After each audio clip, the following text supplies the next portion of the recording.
जलविद्युत ऊर्जा केंद्र।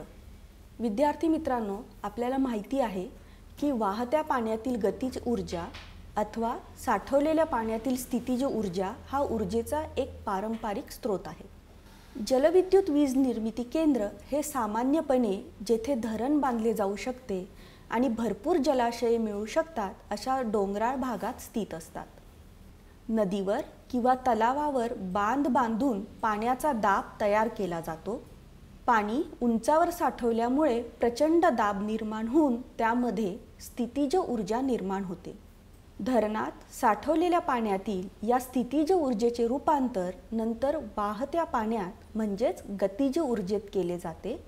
हे वाहते गतिमान पाणी पाईपद्वारे धरणाच्या पायथ्याशी असणाऱ्या टर्बाइन पर्यंत आणून त्यातील गतिज ऊर्जेच्या आधारे टर्बाइन फिरवले जाते। टर्बाइनला जोडलेले जनित्र फिरून अशा प्रकारे जलविद्युत ऊर्जा केंद्रात विद्युत निर्मिती होते। आता जलविद्युत ऊर्जा केंद्राचे काही फायदे आपण जाणून घेऊया। जलविद्युत केंद्रासाठी कोणत्याही इंधनाची आवश्यकता नसते। हे केंद्र पूर नियंत्रण, सिंचनासाठी पाणी साठवण आणि पिण्याचे पाणी पुरवण्यासाठी उपयुक्त ठरते।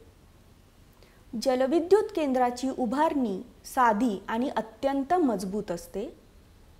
पाण्याचा पुरेसा साठा असेल तर जलविद्युत केंद्र दीर्घकाळ कार्यक्षम असतं आणि जलविद्युत केंद्रापासून जळण, धूर आणि किरणोत्सर्गी प्रदूषणाचा धोका नसतो। त्याचबरोबर जलविद्युत ऊर्जेचे काही तोटे पण आहेत ते आपण बघू। धरणाची बांधणी गरजेची असल्यामुळे जास्त भांडवली खर्चाचा समावेश होतो। उन्हाळ्यात पाण्याच्या कमतरतेमुळे वीज निर्मितीवर परिणाम होतो।